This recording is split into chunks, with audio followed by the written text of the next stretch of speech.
Ahí está. Bueno, entonces retomando, géneros discursivos, en principio tienen esas tres características. Contenido temático, estructura o composición o forma, y estilo. Después vamos a ver más adelante qué consigue estilo, porque bueno, por ahí tenemos una cierta idea del estilo como algo individual, y justamente otra de las innovaciones muy grandes que propone Bakhtin es considerar que el estilo no es tan individual, sino que depende del género discursivo. ¿Sí? Eso es una cosa también bastante innovadora y compleja que vamos a ver con más detalle más adelante. Pero ahora les quería decir entonces esta cuestión de la clasificación. Como les dije, no hay una clasificación que haya dado Bakhtin muy precisa, en forma de árbol o cosas así. O sea, habla de esferas en general y dentro de cada esfera, bueno, varios géneros discursivos, ¿no? Uno puede preguntarse por sí mismo, puede construir por sí mismo lo que es una esfera o un ámbito cualquiera y ver, bueno, qué características o qué género discursivo tiene con sus características dentro de ese ámbito. Pero lo que sí hace es dividir los géneros discursivos en dos grandes grupos, que son los primarios y los secundarios. ¿Sí? Nada más que eso, primarios y secundarios. Los primarios son los que tienen que ver más que nada con la cotidianidad, con la comunicación primera, más elemental, primaria, lo que nosotros vimos, la familia, los amigos, la escuela, la religión, es decir, lo que uno va aprendiendo de chico.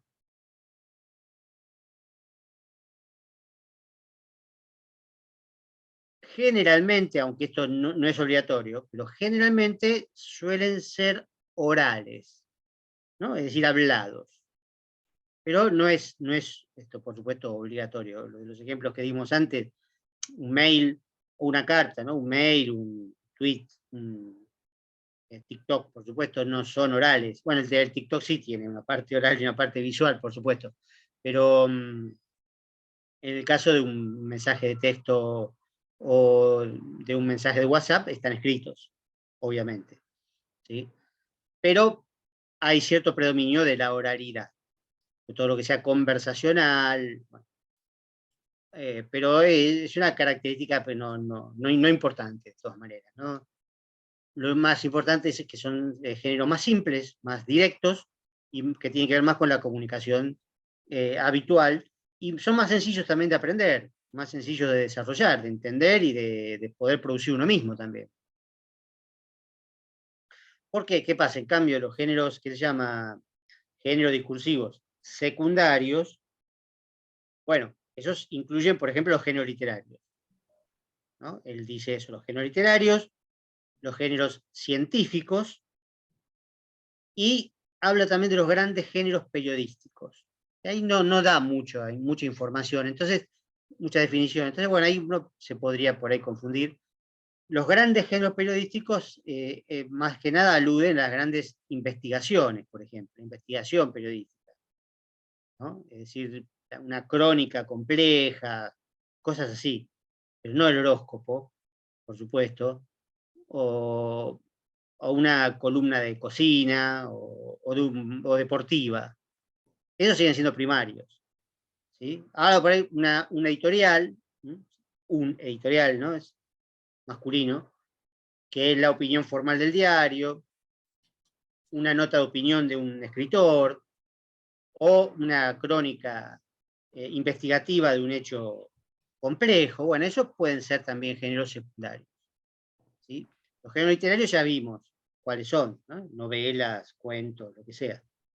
Y los géneros científicos son o los grandes tratados, como puede ser que la interpretación de los sueños, el capital, el origen de las especies, bueno, por supuesto, cualquiera que sea científico, o este artículo que estamos estudiando ahora, por supuesto. ¿No? Este artículo de Bakhtin es, desde ya, un género discursivo secundario, porque es científico. La lingüística, la semiología son ciencias, aunque sean ciencias sociales, humanas o como quieran llamarlas, por supuesto, el producto es desde ya científico. El artículo y el libro en el cual está incluido, digamos, desde ya, ¿no? Lo mismo pasaba con el material de Saussure, estaba sacado de un libro. En realidad está en fragmentos, en este caso es un artículo completo, pero igual forma parte de un libro, ¿no? Que se llama Estética de la Creación Verbal, que junta varios artículos de Bakhtin, ¿no? Yo no hablé de Bakhtin porque, bueno, es un poco por ahí, no quería perder tiempo. Bakhtin es un teórico ruso de, digamos, de los años 20, más o menos, años 20, 30, de Rusia, de la Unión Soviética ya, y en ese momento, que bueno, empezó estudiando lingüística y problemas estéticos más que nada se dedicó a la estética, pero bueno, dentro de la estética y sobre todo la estética literaria, el lenguaje es muy importante. Entonces escribió cosas muy importantes sobre Dostoyevsky, por ejemplo, sobre la cultura popular en la Edad Media, cosas muy interesantes. Pasa que, bueno, más o menos cayó en desgracia, por ahí, por la década del 30, un poco más avanzado, y lo mandaron a Siberia.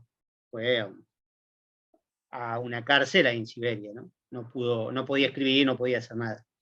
Y dicen, según la leyenda, dicen que al tipo le mandaban papel para hacer cigarrillos, ¿no? Si la familia le mandaba papel para hacer cigarrillos, y él escribía ahí. Como tenía prohibido escribir, escribía ahí, ¿no? Con la idea de, bueno, guardarlo. Pero bueno, no resistía la tentación y finalmente se lo fumaba. O sea, perdía lo que había escrito porque efectivamente le ponía tabaco y se lo fumaba.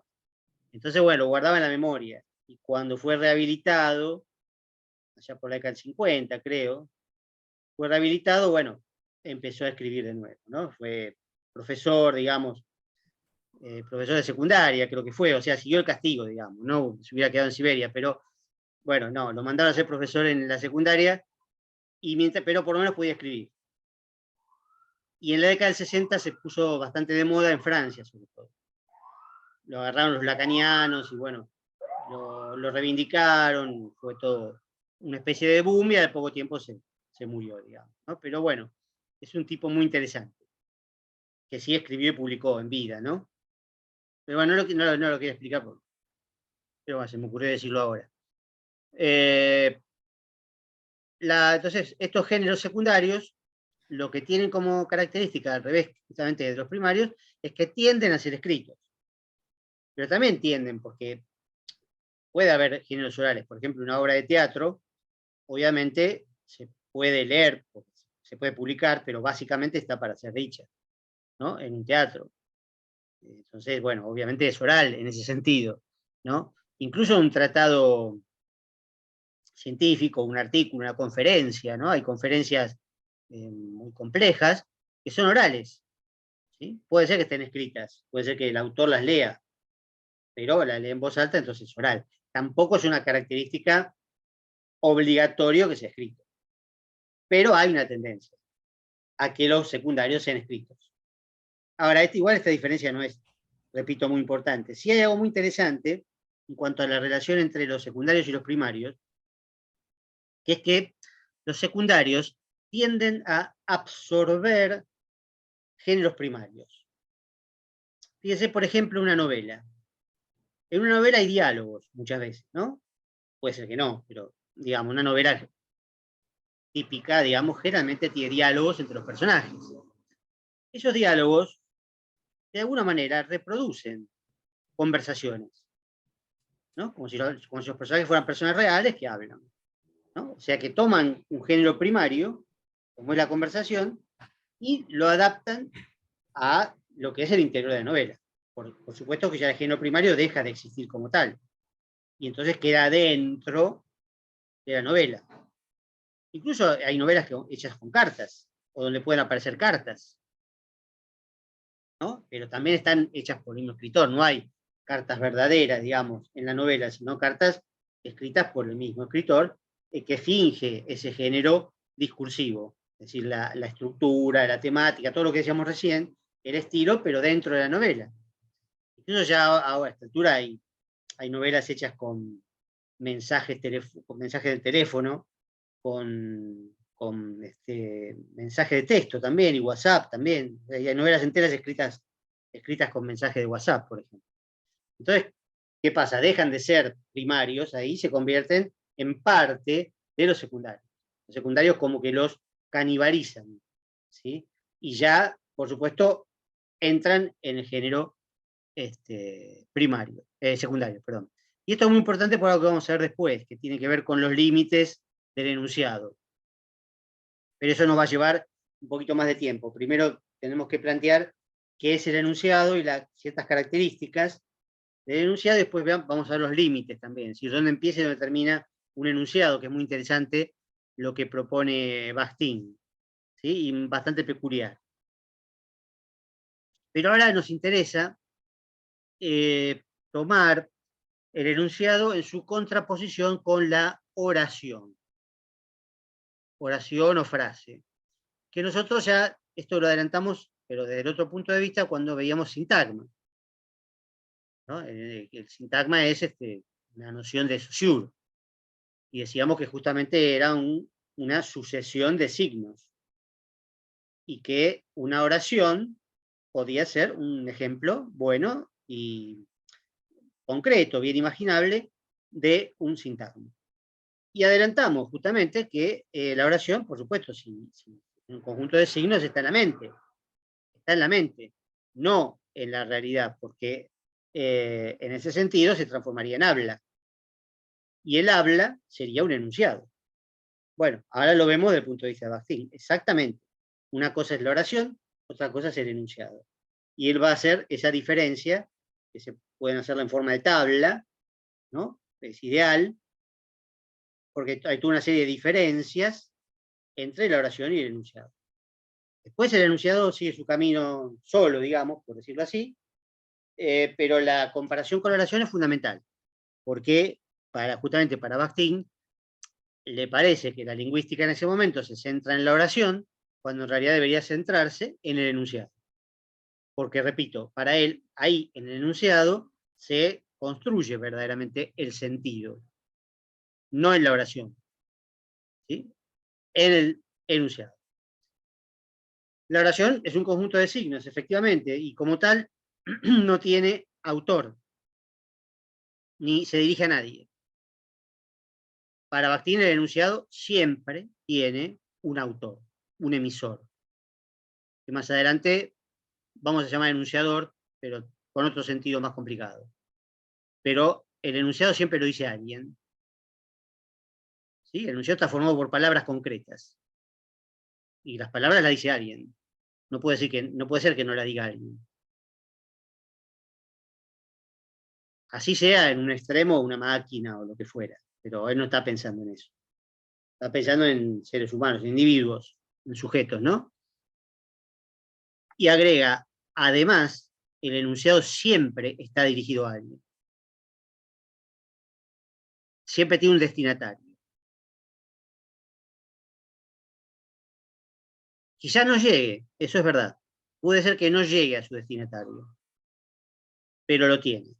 Ya vamos a ver la importancia, más adelante, la importancia que tiene este destinatario. El otro, el vos, a quien me dirijo, o ustedes, ¿no? Es decir, la segunda persona a la que me dirijo. Pero para Bakhtin siempre hay un emisor y un destinatario. ¿Sí? Y vamos a ver esto después que, bueno, efectivamente siempre es así, pero puede ser que no haya un receptor real, porque evidentemente uno puede hablar solo, con lo cual se convierte en el receptor de sus propias palabras, digamos, ¿no? O también puede escribir una novela que nadie va a leer y la guarda en un cajón y no la lee nadie, digamos, un poema. Eso pasa, digamos, todo el tiempo, digamos, uno escribe, en principio, bueno, escribe, qué sé yo, después, si se lo va a mostrar a alguien o no, si lo va a publicar o no, eso es secundario, es posterior y puede no pasar. ¿Sí? Puede ser que no haya un receptor real, pero destinatario sí.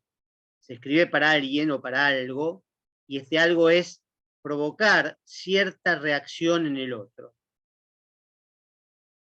¿Sí? Bakhtin creo que dice respuesta, busca respuesta, todo enunciado busca respuesta, pero respuesta no necesariamente significa la respuesta de una pregunta, o una respuesta verbal, significa más que nada reacción. Puede ser una reacción emocional, puede ser un acto, una acción determinada, o puede ser efectivamente una respuesta como una pregunta, digamos, ¿no? Una pregunta de examen requiere respuesta. Otras cosas simplemente, otros enunciados están dirigidos a convencer al otro, por ejemplo, ¿no? Entonces el otro, convencer significaría que pasa de creer A creer B, ¿sí? O a creer, de creer A no creer en A. Convencer significa eso, digamos, cambiar las ideas del otro.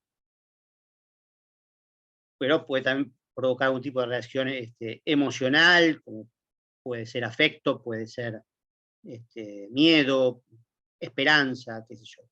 Pero para Bakhtin todo enunciado siempre está dirigido a crear algo en el otro, a producir algo en el otro. ¿Sí? Y, repito, sale de alguien.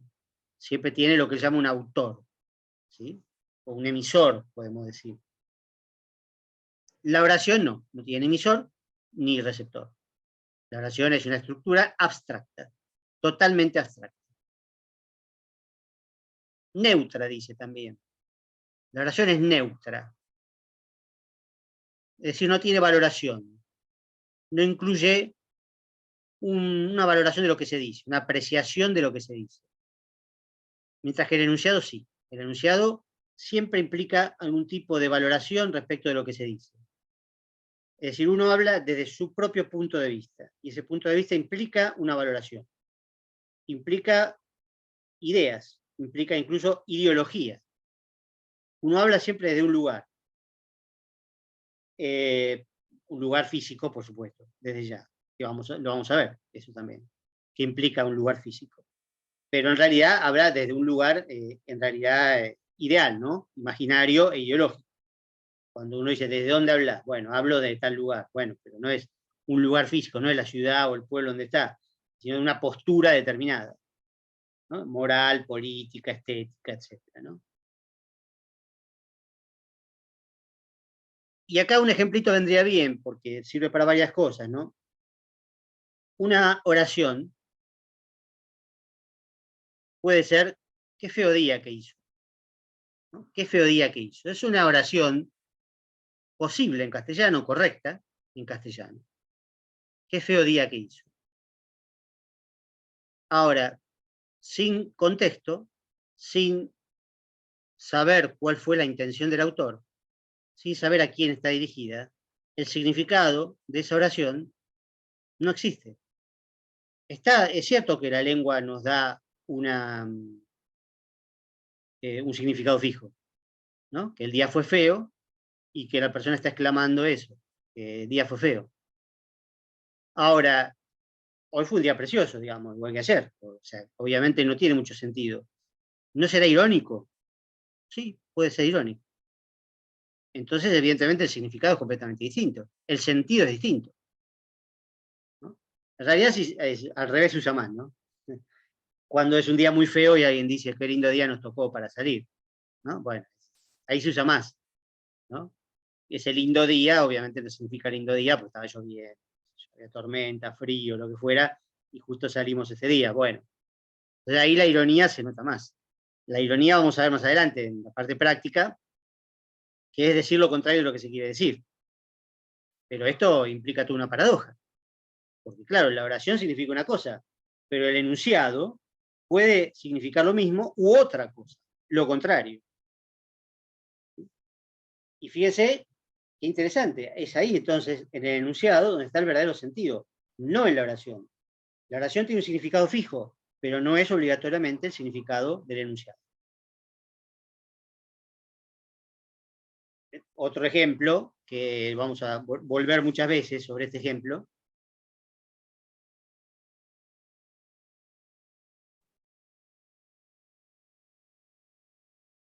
perdón, se me fue la pantalla. Vamos a ver muchas veces este ejemplo. En los diminutivos, por ejemplo, ¿no? Los diminutivos en la lengua castellana. El diminutivo significa que el objeto mencionado es más chico, ¿no? Casa, casita, auto, autito, mano, manita, ¿no? Eso es lo que significa el significado de la lengua, digamos. Ahora, los diminutivos se pueden utilizar cotidianamente de muchas maneras. Se puede usar de manera afectiva, por ejemplo, ¿no? Hijito, mamita, qué sé yo.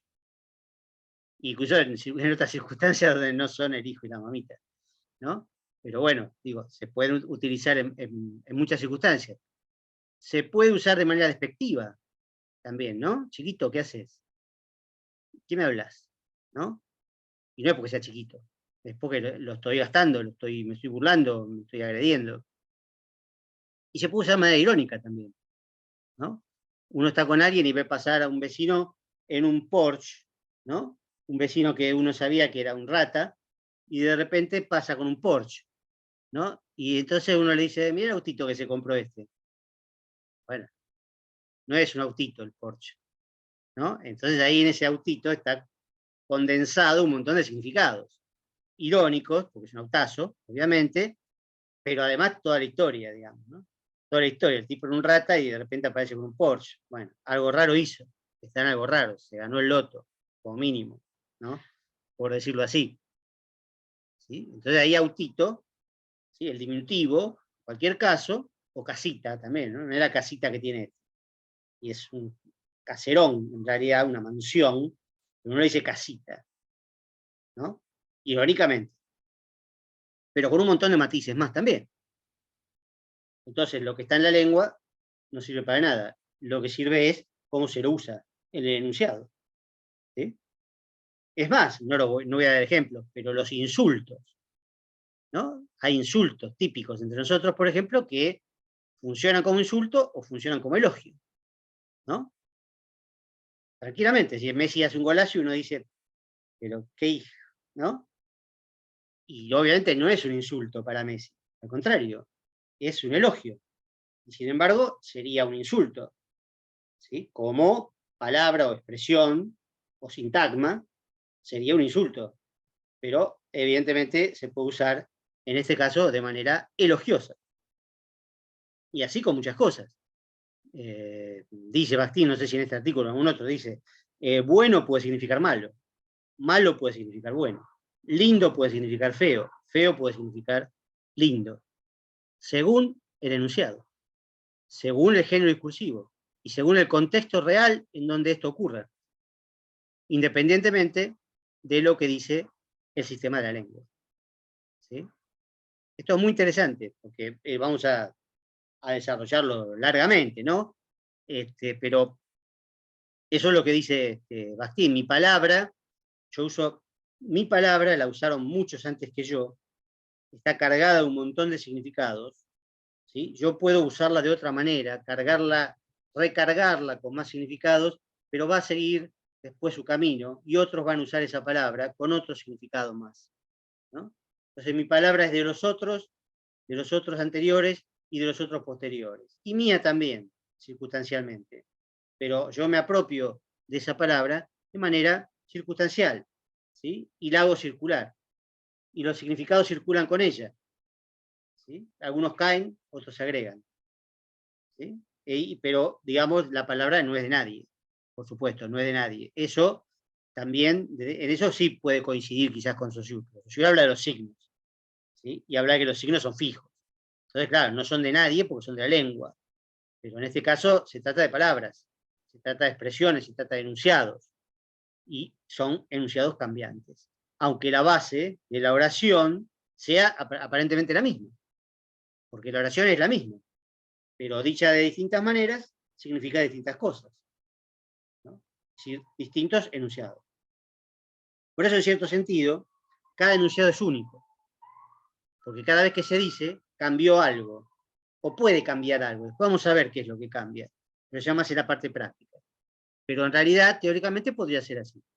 Que cada enunciado, en realidad, está cargado con distintos sentidos. Aunque parece igual a otro. ¿No? Hay un ejemplo también interesante, pero bueno, esto es un ejemplo que atraviesa siglos, varios siglos, y atraviesa lenguas también, ¿no? Pero ustedes saben que Freud dijo, los sueños son la realización de deseos. Bueno, eso lo había dicho Sócrates también, ¿no? Es decir, varios siglos antes de Cristo, en griego, por supuesto, ¿no? Pero también dijo Sócrates, los sueños son realización de deseos. Pareciera que fuera el mismo enunciado, pero obviamente el sentido es distinto, porque no puede ser el mismo en la antigüedad que a principios del siglo XX.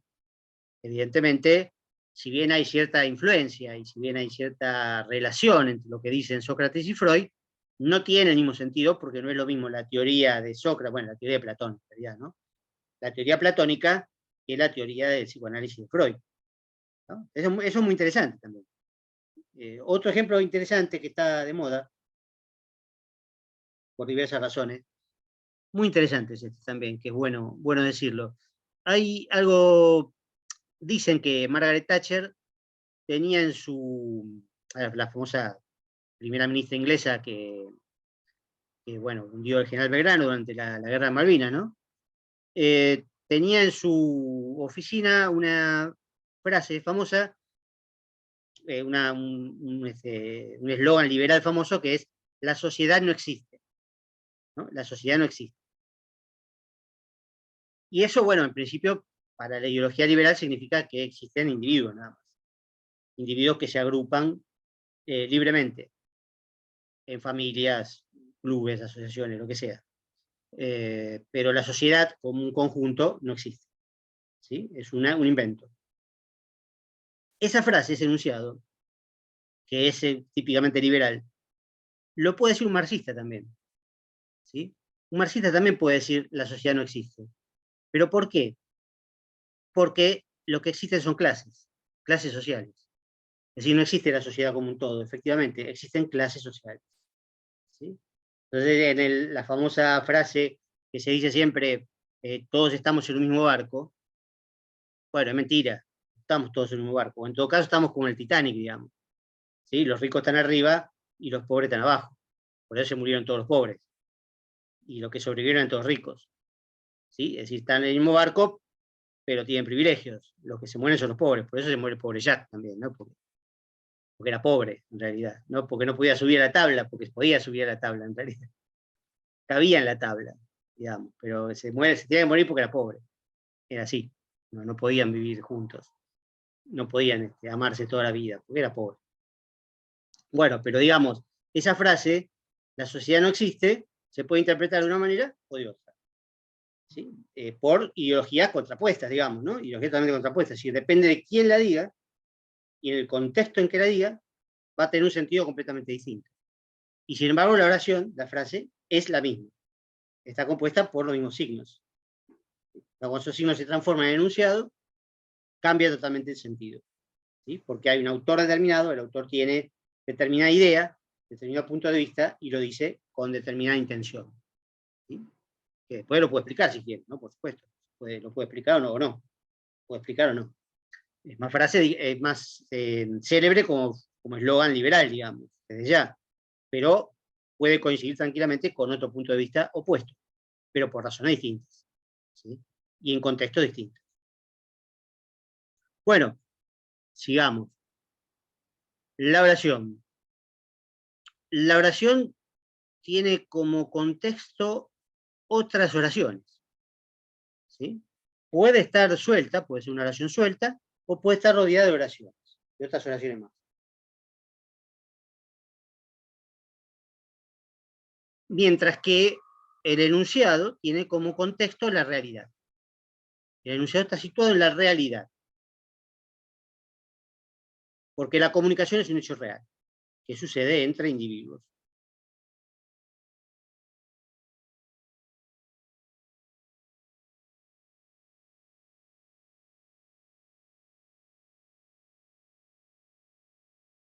La oración, otra característica, la oración es una unidad gramatical, dice Bakhtin, ¿no? Unidad gramatical significa más o menos lo mismo que vimos viendo hasta ahora, una unidad de la lengua, una estructura que cumple determinadas reglas, que si está escrita, bueno, empezará con mayúscula y terminará con un punto.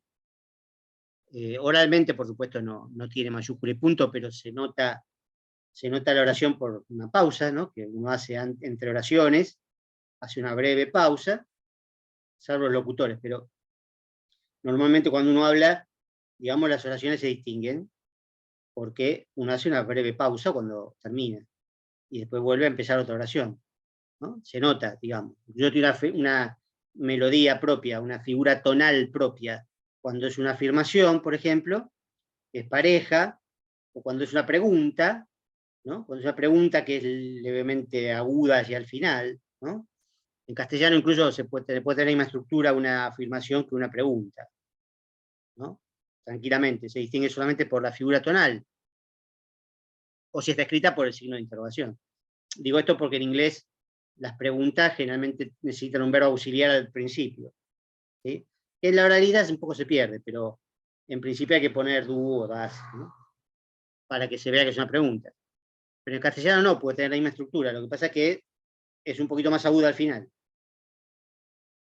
Son características gramaticales, están previstas en la lengua, ¿sí? O sea que es una unidad gramatical la oración. Ahora, el enunciado para Bakhtin es una unidad de la comunicación discursiva.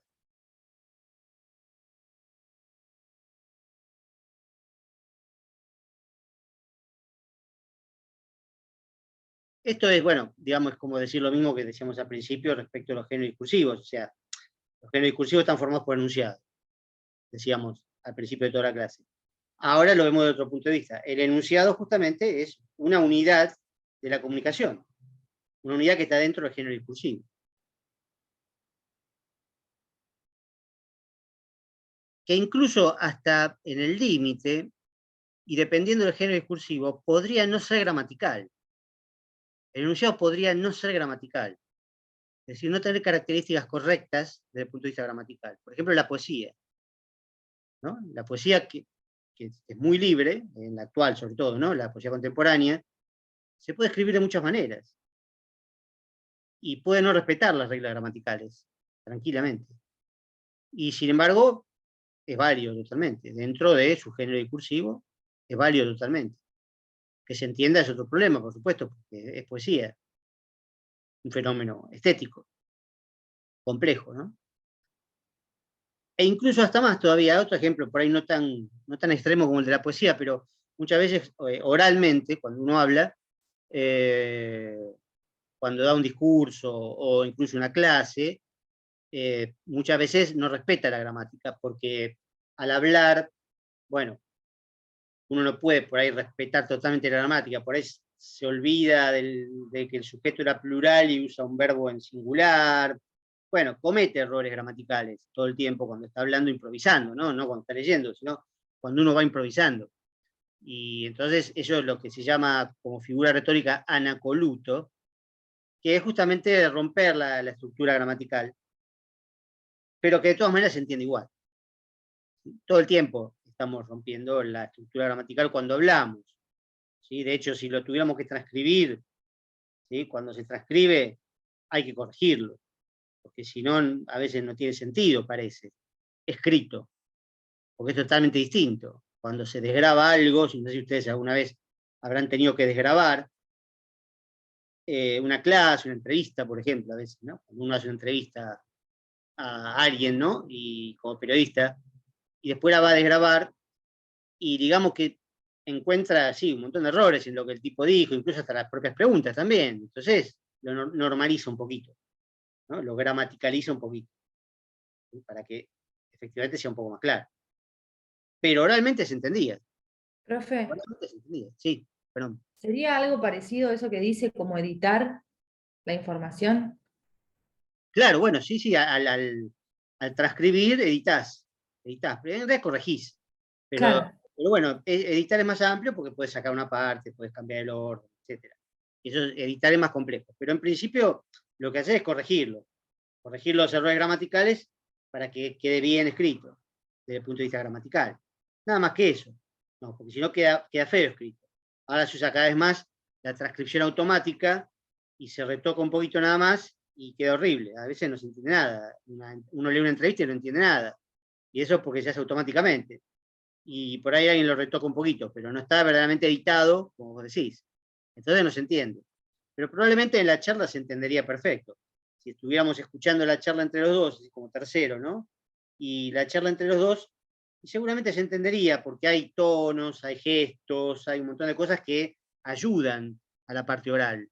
Pero cuando eso está escrito no aparecen. Entonces aparecen por ahí frases sueltas que terminan mal, con una subordinada que no termina, o con un conector que está mal usado. Bueno, todas esas cosas se disimulan perfectamente en la práctica, pero cuando se ve escrito no se entiende. No se entiende o realmente parece horrible cuando uno sabe, digamos, sabe leer, pero además no se entiende en general, ¿no? Bueno, esto digo como un extremo, o sea, si la oración es una unidad gramatical y que responde a leyes gramaticales, el enunciado es una unidad comunicativa. Por lo tanto, lo único que le importa es la comunicación. La gramaticalidad es secundaria. Esto no quiere decir que se pueda hacer de cualquier manera. No, estoy dando ejemplos extremos, ¿no? Solamente ejemplos extremos. Bueno, no sé si hay alguna otras características contrapuestas, no me acuerdo. Sí, la cuestión del límite. Bueno, justamente, falta poquitito, así que lo voy a redondear con esto para poder retomarlo después. Que yo les había adelantado la cuestión del límite, que es muy interesante.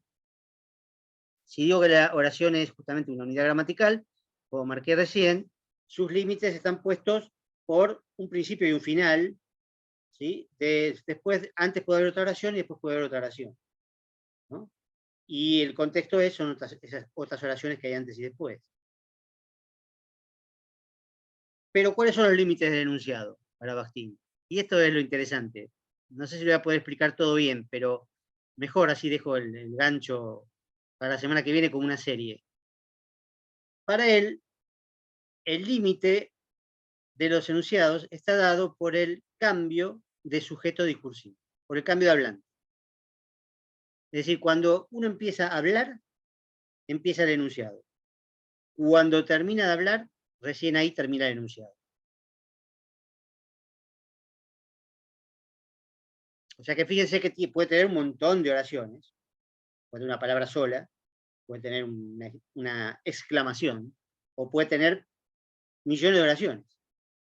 ¿Sí? Por ejemplo, mi clase, si yo la tomo del principio hasta el final, es un solo enunciado. Con la única excepción, digamos, de las preguntas. Como a veces me hacen preguntas, bueno, entonces esos son otros enunciados, ¿sí? Intercalados. Pero si hablara yo solo, desde el principio hasta el final, sería un solo enunciado. ¿Sí? Es curioso esto, tiene una serie de explicaciones, que después vamos a ver si podemos redondear. Pero tiene que ver con cierta conclusividad que tiene que tener el enunciado. Que es un poco ideal, no siempre lo tiene, porque a veces hay interrupciones que son como cuando se interrumpe el Zoom y yo no terminé de hablar realmente, ¿no? Yo a veces sigo hablando y no sé hasta dónde salió grabado. Después veo la grabación y me quiero matar, porque justo me agarró en la mitad de una frase. Pero bueno, de manera ideal, el enunciado es como conclusivo, ¿no? Como una unidad, pero una unidad extrema, larga, hasta el punto de que, por ejemplo, una novela de 1000 páginas, por ejemplo, La montaña mágica, no sé, 1000 páginas, es un solo enunciado para Bakhtin. Un solo enunciado. Fíjense qué curioso. Por nosotros esto lo vamos a un poco a descartar porque es poco práctico. Pero como teoría es muy interesante.